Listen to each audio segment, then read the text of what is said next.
Welcome everyone. Let's talk about increasing and decreasing functions. We use the terms increasing, decreasing, and constant to describe behavior of a function. For example, from 0 to 1, the function is a constant. From 1 to 2, the function is decreasing. From 2 to 3, increasing. From 3 to 4, decreasing again. And from 4 to 5, it's a constant function again. We can tell this by our intuitions because it's obvious when you look at the graph. Let's define this as well. Let f be defined on an interval and let x1 and x2 denote points in that interval. F is increasing on the interval if f of x1 is less than f of x2 whenever x1 is less than x2. So x1 can be here and x2 can be here. Since f of x1 is less than f of x2, we can show the points like this. My f of x2 is here, f of x1 is here, like this, and I draw the line between them.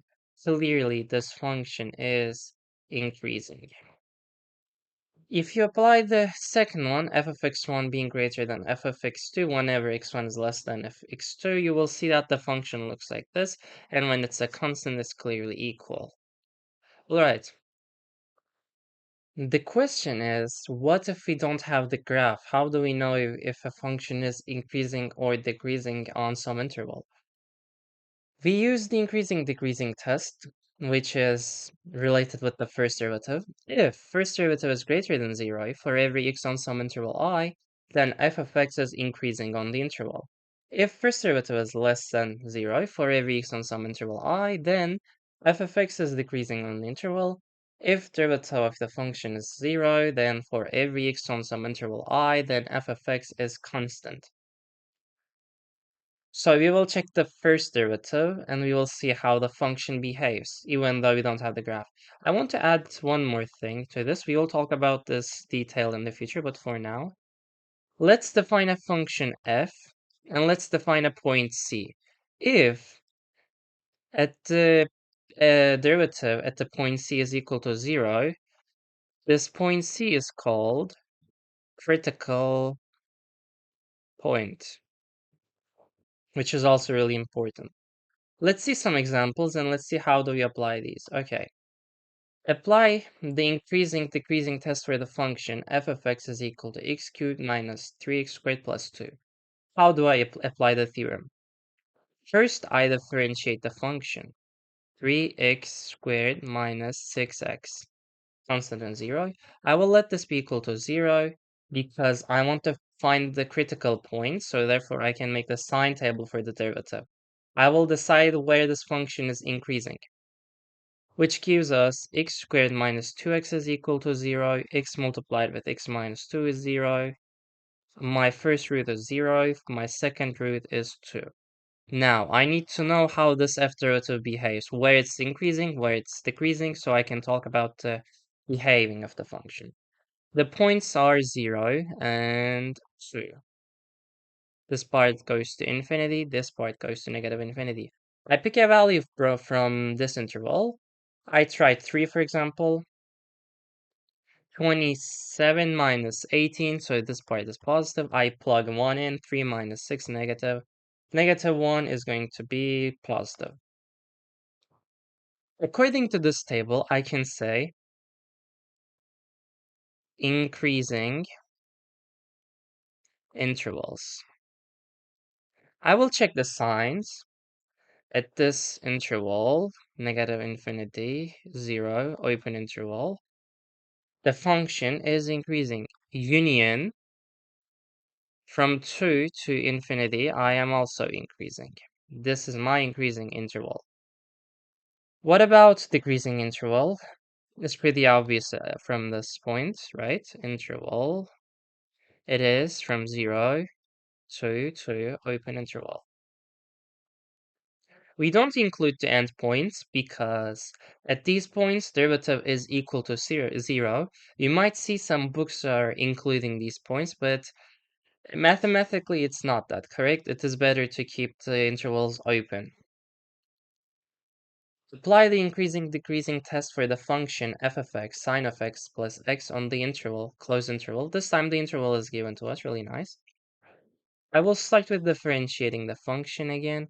Cosine of x plus 1. I want this to be equal to 0, so cosine of x is equal to -1. On this interval, the only value that could make this equation work is clearly pi, right? Cosine pi is equal to -1. So I found my root. I know the interval, so therefore I will not work with infinity and stuff. I just need to work with 0, pi, and 2 pi.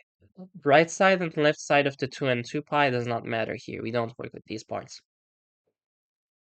Let's pick a value between pi and 2 pi. Cosine, for example, 3 pi over 2 plus 1. Cosine 3 pi over 2, let's think what it's equal to. It's equal to 0, therefore this is 1, which makes this part positive. Let's think a value between 0 and pi. Cosine pi over 2, which is also equal to 0, plus 1 is 1. Therefore, this part is also positive. We will say function is increasing on the interval from 0 to 2 pi. Apply the increasing decreasing test for the function given to us again. Same steps, it's really simple. I differentiate it. I use the power rule, 2 over 3 x to the power of -1 over 3, which gives us, this is equal to 2 over 3 multiplied with cube root of x. The problem is there's no value for x that will make this equation equal to 0. So, how am I going to make the sign table? I want you to add the points that makes the function not defined as well. For example, for x is equal to 0, this function is not defined, so therefore, I'm gonna put 0 on my table. But I show it with 2 lines because this is not a root, so in the future we will see why these points are also important for us, but for now, just you need to know this is not a root, but it should still be on the sign table. Now, the important part. This part is infinity, this part is negative infinity. From the right side of 0, for example, 1, it is positive, right? From the left of the 0, a negative value, will make this negative as well. So therefore, this interval is negative, this interval is positive. What will we say? The positive interval is going to be from 0 to infinity, and my what am I saying? Increasing. Increasing interval will be from 0 to positive infinity. The decreasing interval will be from negative infinity to 0.